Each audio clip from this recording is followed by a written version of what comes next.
Coucou les merveilles, c'est Chloé. Aujourd'hui, je vous présente un gros coup de cœur pour moi, le Tarot of Oneness de Robin Voici. J'imagine que je le prononce très mal, je vous mettrai le nom.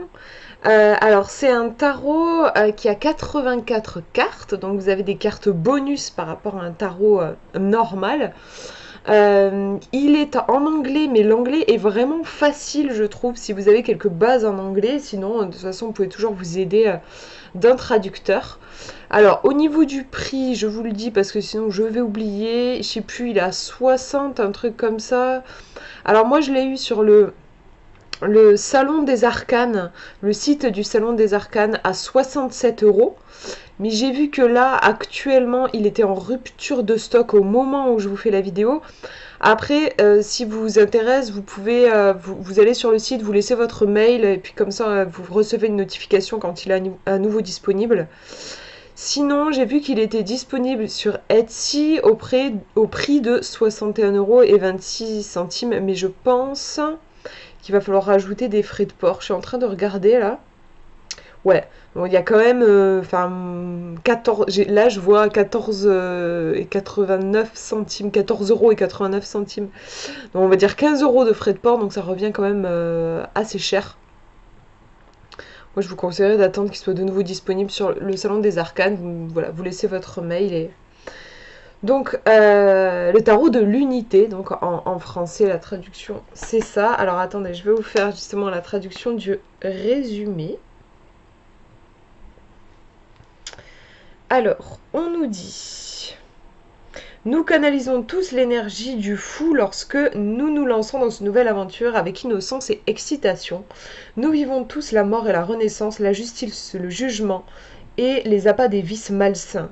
Nous devons tous nous rappeler de voir les choses sous un nouvel angle et que la fin d'une chose est le début d'une autre. Le tarot de l'unité vous invite à entrer dans l'énergie de chaque carte pour canaliser les conseils pour vous-même et pour les autres. Donc au niveau de la boîte, première chose quand même je trouve importante à préciser, c'est que la boîte n'est pas énorme.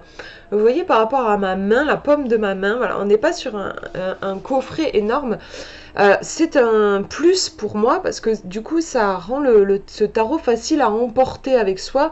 C'est que les tarots, moi j'ai pas mal de tarots, genre j'ai le tarot Histoire de sorcière et le tarot, comment il s'appelle, je sais plus, Light Years Tarot, des coffrets qui ont été édités par Arcana Sacra. C'est des trucs énormes en fait, c'est des grands coffrets. Alors à l'intérieur vous avez une boîte cloche, mais il y a un livret qui est grand et enfin, si vous voulez transporter tout avec le livret et tout, c'est pas hyper pratique. Là, du coup, je suis super contente parce que ça va être mon tarot, entre autres mon tarot de voyage, celui que je vais emporter avec moi quand je pars en vacances. Alors, il a une ouverture qui est aimantée, comme ça. Moi, j'aime bien. C'est un tarot qui est très coloré. On le voit déjà un petit peu là, avec les illustrations qui sont montrées ici. J'aime beaucoup. En fait, il y a une qualité, je trouve, des couleurs, de l'impression des couleurs qui est assez impressionnante et remarquable. Donc voilà, la boîte s'ouvre comme ça, regardez.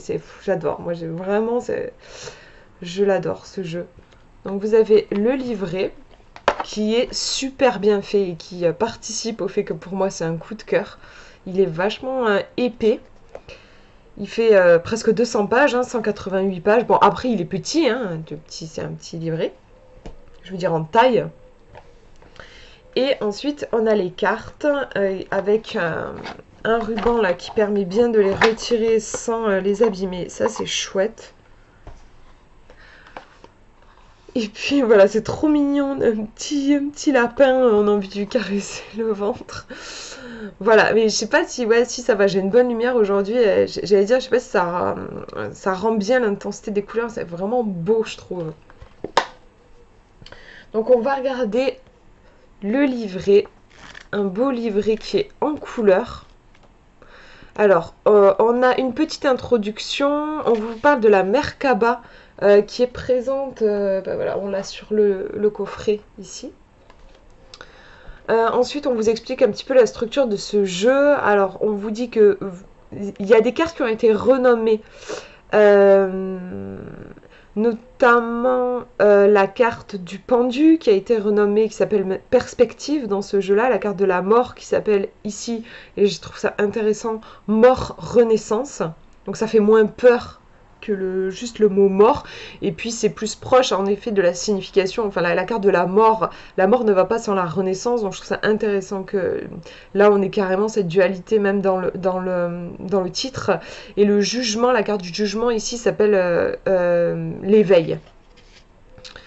Et puis on a aussi les pages, les cartes de cour, donc les pages, les chevaliers, les reines et les rois qui sont renommés ici. Les pages s'appellent les inspirations, les chevaliers actions, les reines esprit et les rois incarnation. Ça aussi, je trouve que c'est intelligent. C'est vraiment un jeu en fait que je trouve génial pour les débutants. Le seul souci, c'est qu'il est en anglais. Mais vraiment, je trouve super. Vous voyez, là, par exemple, c'est vrai que dit comme ça, les pages, enfin, à moins de connaître, d'avoir étudié le tarot, ça ne dit pas grand-chose. Alors que là, inspiration, le fait d'utiliser ce mot-là, on comprend qu'on est, ben oui, les pages, ce sont des cartes qui vont parler d'aspiration à quelque chose, c'est une ouverture. Les cartes des chevaliers, elles vont être très dynamiques, elles vont pas hésiter à passer à l'action. Et là, bah, les chevaliers vont s'appeler action. Donc par exemple, vous avez action de coupe, action de bâton, enfin voilà. Et je trouve que c'est intéressant, ça rend la lecture aussi plus intuitive. Ensuite, vous avez quelques tirages qui sont proposés. Ici, situation, obstacle et comment ça va finir, quoi, futur, résultat. Ici, vous avez encore un tirage à 3 cartes, Body, Mind, Spirit. Ensuite, vous avez un tirage en gros où on vous explique que vous pouvez tirer, genre vous posez une question, puis vous tirez une carte, puis ça appelle une autre question, vous tirez une autre carte, puis une autre question. C'est moi, c'est ce que j'appelle un peu les tirages popcorn, parce que comme ça fait pop, genre vous avez une nouvelle question qui vient, vous tirez une carte. Voilà, c'est ça qui est détaillé ici. Et là, vous avez un tirage en fer à cheval, comme ça, et donc on vous explique que ça va être le passé, présent, futur. Une carte qui va représenter le current, je crois que c'est comment on appelle ça, le consultant.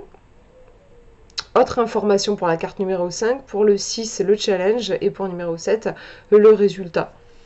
Je vais vérifier que je dise pas de bêtises, hein, mais il me semble bien que c'est le current, c'est le consultant. Si mon traducteur ne le traduit pas, ben je vais pas savoir. Mais il me semble que c'est ça. Attendez, je vérifie.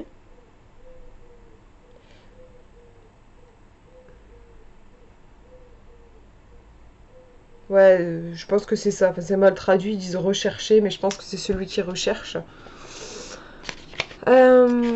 Ensuite, on a les arcanes majeures.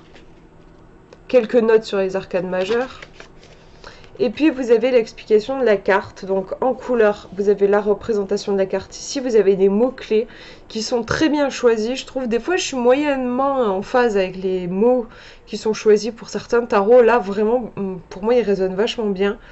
Vous en avez quand même pas mal, et puis vous avez la position renversée, et ça c'est super parce que du coup ça équivaut à la lumière et l'ombre de chaque carte. Je trouve ça super parce que voilà, ça permet de voir les nuances de chaque carte, et aussi de faire, par exemple si vous faites un travail sur l'ombre et que vous tirez une carte comme le soleil qui est quand même vachement positive, ben là avec les mots-clés, vous allez pouvoir utiliser les mots-clés en inversé pour voir quelle est la part d'ombre en fait de la carte. Donc c'est vraiment intéressant. Après vous avez un texte qui j'adore. Moi j'aime beaucoup comment c'est écrit. Je vais vous tirer une carte à la fin pour que vous puissiez voir. Et le plus aussi de ce jeu, ce que je crois j'avais jamais vu dans aucun autre jeu, c'est qu'en fait vous avez pour chaque illustration, alors les illustrations sont assez simples dans le sens où il n'y a pas une foule de détails. Mais vous avez quand même des symboles qui sont consciemment choisis et qui sont repris ici, en fait, vous voyez, en une petite couleur particulière. Et à chaque fois, on vous explique pourquoi, qu'est-ce que ce symbole représente dans l'illustration. Je vois pas bien, mais voilà, là ici par exemple on nous parle du portail. Le portail, on va vous dire le portail juste devant vous, voilà ce qu'il représente. Ici les pierres, qu'est-ce qu'elles représentent. Voilà, vous avez ça pour chaque carte. À chaque fois vous avez au moins 2 symboles qui vont être présents sur chaque carte et qui vont être étudiés ici. Donc ça, je trouve ça super. Enfin, je dis au moins 2 symboles, non. Là, ici, il n'y en a qu'un. Vous voyez. Mais en tout cas, au moins un symbole à chaque fois. Ici, on a les mains. Et puis, j'ai du mal à lire. Les plantes et les... pardon, pas les plantes. Les plans et les instruments de dessin. Ici, qui sont traduits. On vous explique pourquoi ils sont... Qu'est-ce qu'ils représentent sur la carte. Et puis, on a aussi à chaque fois un petit mot, vous voyez, quand on passe sur une nouvelle série, ici sur la série des Pentacles, vous avez une explication sur cette série-là. Donc c'est super, encore une fois, pour les personnes qui débutent. Vous avez même, vous voyez, ça j'avais même pas remarqué, vous avez même une citation ici, qui est différente à chaque fois. Vous voyez, là, on est sur la série des bâtons et vous avez une citation ici qui nous parle notamment de limites, j'ai l'impression. Et ici, vous en avez une autre. Donc, il est vraiment... enfin, moi, j'adore. Je trouve qu'il est vraiment, vraiment bien fait. Il est limpide dans ses explications. Vous avez la force symbolique avec les symboles qui sont repris à chaque fois. Ce côté ombre, ce côté lumière. Bon, moi j'adore, vraiment. Je vais vous en lire une, hein, comme ça vous verrez, pour vous faire aussi votre propre avis. Et puis du coup, on regarde les cartes. Alors, les cartes, elles ont des tranches, c'est assez original, alors on va peut-être pas forcément se rendre compte à la caméra. Ben, en fait, elles ont des... C'est subtil, hein, mais il y a des petites, comme des petites paillettes, en fait. Moi, j'aime beaucoup, je suis très paillette en fait, donc j'aime beaucoup. Et pour autant, on ne s'en met pas sur les doigts. Parce que des fois, j'ai déjà eu des jeux qui me mettaient des trucs sur les doigts. Et là, non du tout. On est sur des tranches qui sont orange, un peu... oui, orange. Un peu, moi, ça me rappelle la pêche. Et elles ne sont pas brillantes, les tranches. Vous voyez, elles sont mates. Les cartes sont mates. Donc, je ne sais pas si vous allez les entendre... mais elles chantent, voilà. Elles glissent bien, elles sont vraiment chouettes, je trouve. Ouais, vraiment top. Je les ai pas mal utilisées avant de vous faire la vidéo, elles ne se sont pas abîmées. Au niveau du dos, voilà, on retrouve ce orange. C'est peut-être pour ça qu'il résonne autant. Pour moi, le orange, c'est entre autres une couleur reliée à la créativité. C'est vrai qu'il a quelque chose d'assez créatif, ce jeu, je trouve. Et là, on retrouve aussi toute cette lumière. C'est un tarot, moi, qui me fait beaucoup de bien. Au niveau de la dimension, alors, franchement, elles sont chouettes. Vous voyez, par rapport à mes petites mains, j'arrive bien à les attraper. Je vous montre par rapport à la paume de ma main. Je vous mettrai les dimensions exactes dans la description. Mais voilà, elles sont top, je trouve, ni trop grandes, ni trop petites. On va regarder les illustrations. Alors... ce que j'ai adoré dans ce jeu, qui est aussi assez inédit, c'est qu'on est en fait dans les illustrations, il y a quelque chose de... comme si vous êtes à la première personne. C'est-à-dire que d'habitude dans les jeux, vous avez une scène comme un tableau qui vous est montré, voilà, genre vous voyez un personnage qui vit des aventures. Là en fait, la façon dont c'est dessiné, c'est comme si c'était vous qui regardiez à travers la carte. Donc là, par exemple, on est en train de regarder, apparemment, on est sous l'eau et on voit, alors je sais pas très bien ce que c'est, ah ouais, c'est un harpon. Donc en fait, là, c'est vraiment, j'adore, c'est un peu l'histoire dont vous êtes le héros dans ce tarot, genre c'est vous qui êtes le héros de ce tarot. Donc là, on est peut-être un chasseur sous l'eau, je sais pas comment ça s'appelle, enfin bref, en tout cas... et puis on est entouré de requins, donc ça, moi perso ça me fait un peu peur. Et vous pouvez laisser venir les émotions. En fait c'est juste génial pour quand on fait comme moi c'est comme ça que je travaille. Quand on se projette dans les cartes. Là ce tarot il vous prémâche un peu le travail parce que vous êtes vraiment, il y a cette sensation de vous être au premier plan en fait. Et je trouve ça génial, très très intuitif. Ouais, là, voilà, on voit ces pauvres petites tortues. Donc là, on peut s'imaginer qu'on est une de ces petites tortues. On est un bébé tortue. On est en train de suivre nos sœurs, nos frères. Et il y a une mouette qui arrive. Enfin, vous imaginez un peu l'effroi, la terreur. Enfin, Voilà, c'est vraiment ça. Et puis tout ça, bien sûr, ça donne des informations sensibles par rapport à notre question. Donc c'est juste un jeu génial, je trouve, pour les personnes qui débutent, qui n'ont pas forcément, qui ne connaissent pas les définitions par cœur, les significations par cœur. Vous n'avez pas besoin de connaître les significations, en fait, parce que les cartes sont vraiment, je trouve, suffisamment intuitives. Vous voyez que là, on est sur inspiration de bâton, donc ça, c'est les cartes de cours qui ont été renommées. Vous voyez aussi, on n'a pas énormément de détails, c'est ce que je vous disais. Hein, si vous n'aimez pas, moi, c'est vrai que j'ai un petit peu du mal avec les cartes qui sont surchargées. Il y a des cartes qui sont magnifiques, mais finalement, c'est des vrais tableaux. Mais en tant qu'oracle, je trouve que c'est pas forcément simple. Parce que trop d'informations, je trouve, tue l'information et surtout noie l'intuition. Donc là, on n'a pas trop d'infos, je trouve. On a juste ce qu'il faut de symboles euh, pour nous, pour nous guider, pour nous aiguiller au niveau de notre intuition. Celle-ci, elle me fait rire. On est l'écureuil. On a nos petites pattes là. On est l'écureuil avec notre petit stock de noisettes. Donc on peut ressentir tout de suite cette importance de la sécurité, de rassembler ce qui nous tient à cœur. Le papillon, ici avec le monde, là on est un papillon, on s'envole dans le ciel.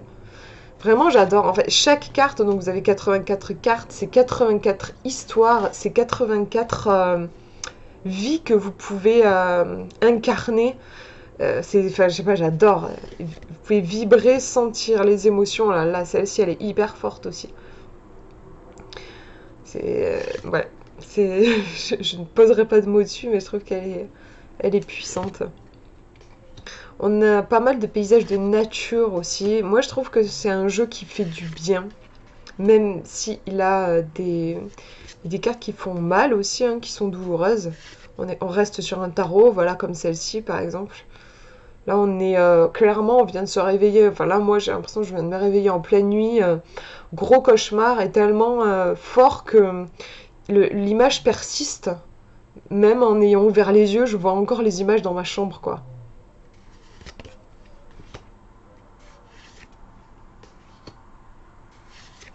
Et on a je sais pas, je trouve ces couleurs.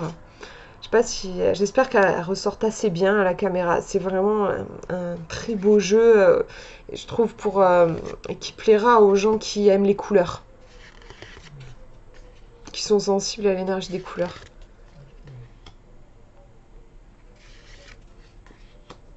Donc là, on voit ici notre ombre. Ici, on est un cavalier.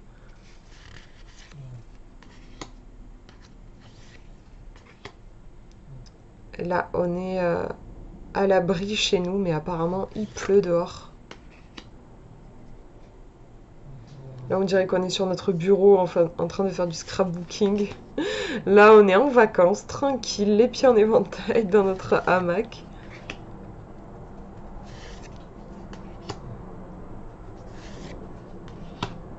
Voilà la carte de la mort renaissance.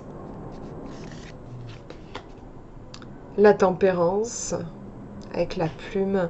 Un pied dans l'eau, un pied hors de l'eau. Petit symbole ici aussi. L'eau, les galets. La tour. Là, pour le coup, on est sur une représentation assez connue, on va dire, de la tour. Et on est clairement le gars qui se casse la gueule, là, avec les pieds devant nous. On est en chute libre. Carte qui peut bien faire flipper quand on la tire, je pense. L'étoile, magnifique. Voilà, on a beaucoup de paysages, j'adore aussi. Là, on est à cheval, le rêve, quoi. À cheval sur la plage. On a beaucoup de représentations de la nature, ouais. Celle-ci, moi, j'ai l'impression d'être dans Titanic, en mode je suis le roi du monde avec les dauphins devant, c'est vraiment ça.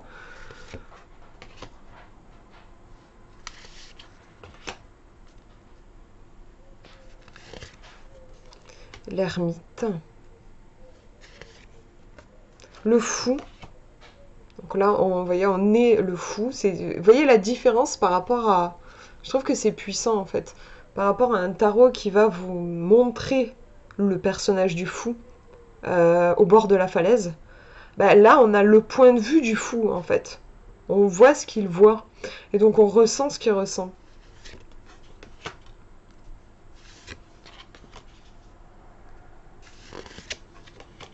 Ça, je crois que c'est la carte du jugement qui a été renommée.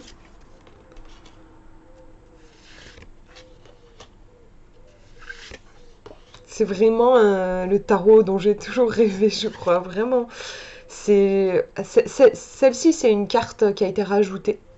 Ça fait partie des cartes bonus, vous avez quelques cartes bonus. Alors là, on est vraiment avec nos amis au bord d'un thé, au bord de je sais pas quoi, mais en train de partager une tasse de thé. Voilà, on est sous le feu des projecteurs. En fait, j'adore, j'aime tellement. Alors, comment il s'appelle? C'est le DCK, je crois, Oracle, qui a aussi ces grandes illustrations qui nous plongent dans des scènes de vie, en fait, où il n'y a même pas de mots, pour le coup, je crois, dans le DCK Oracle. Il n'y a même pas de mots sur la carte. Et j'apprécie beaucoup, j'adore. Je trouve que c'est tellement intuitif pour moi qui aime raconter des histoires. Pour les gens qui aiment raconter des histoires, c'est génial. Mais j'avais jamais vu de tarot comme ça. Et puis en plus, voilà, le livret est tellement bien foutu, je trouve, avec ces symboles qui sont loin d'être pris au hasard. Trop mignonne. Là, vous voyez, alors, est-ce que c'est une carte qui a été rebaptisée, peut-être? Je sais plus, oui, peut-être. Parce que je sais qu'il y a des petites cartes bonus aussi. Voilà, moment présent. Celle-ci, ouais, celle-ci n'a pas de numéro et je pense que ça fait partie des cartes bonus. Synchronicité, carte bonus aussi. Là, on est vraiment dans le combat. Ça fait peur. Moi, je trouve que ça fait peur quand on voit le regard du loup. On peut s'imaginer qu'il va venir se battre avec nous. Après, on peut imaginer qu'on est un loup, nous aussi. Là, c'est vraiment la carte du diable ici pour moi. C'est la représentation de Anakin Skywalker. Je pense que c'est une référence. Il y a vraiment il y a une image dans le film qui y fait penser.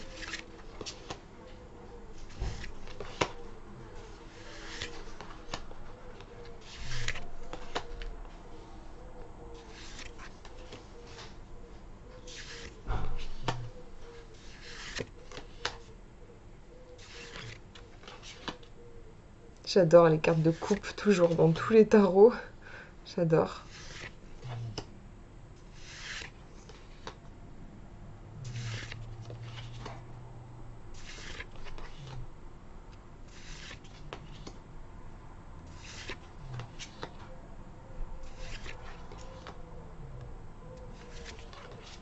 Ah oui, alors il y a deux cartes. Attendez, ouais, je vais vous montrer. Après, hop, on a celle-ci. Et je vais vous montrer, il y a deux cartes des amoureux. En fait, vous avez une carte homme et une carte femme. Donc on nous dit dans le livret, vous avez le choix, soit vous laissez les deux, soit vous allez en choisir une seule. En gros, voilà, il y a une carte qui va représenter la femme et une carte l'homme. À vous de voir comment vous allez les utiliser. Moi, pour le moment, j'ai décidé de garder les deux. Bon, elles sont encore jamais sorties dans un tirage, alors je sais pas encore comment je vais les utiliser. Mais voilà, faut savoir que vous avez deux cartes des amoureux et que vous avez le choix de si vous voulez en garder deux ou en garder qu'une seule. Je vais vous faire un petit tirage. Alors, hop. On va tirer une carte pour vous qui regardez cette vidéo. Demandez un petit message.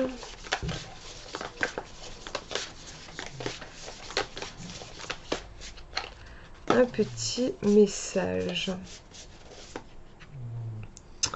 Et on a le 7 d'épée.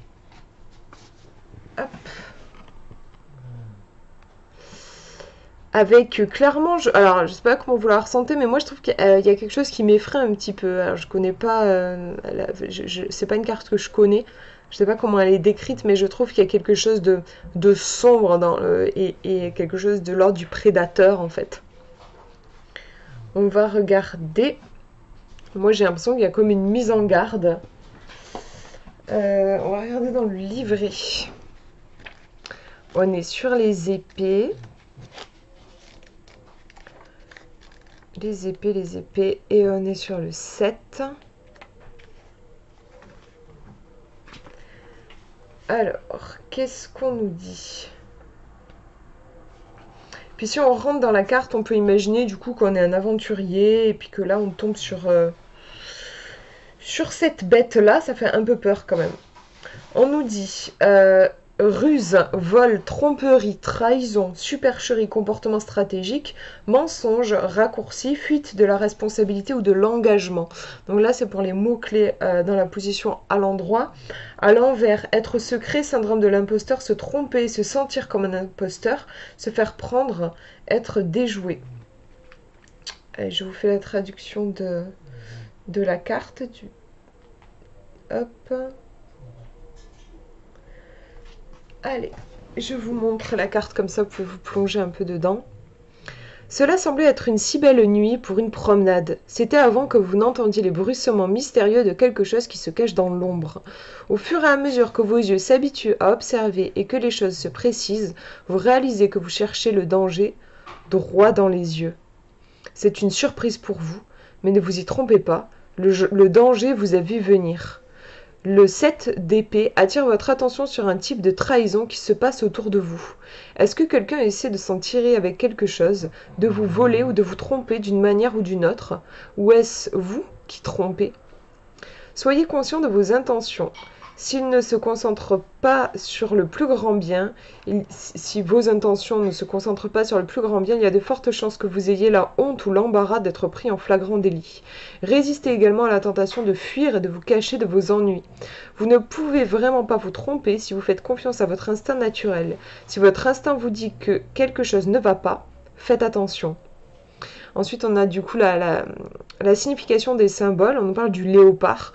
Les léopards ont tendance à vivre des vies solitaires et à chasser sous le manteau de l'obscurité, ce qui leur donne l'avantage de la furtivité. Leurs beaux manteaux tachetés leur permettent de se camoufler dans les arbres presque invisibles jusqu'à ce qu'il soit trop tard. Ils sont connus comme des prédateurs embusqués, s'accroupissent pour se faufiler lors de leur prochain repas.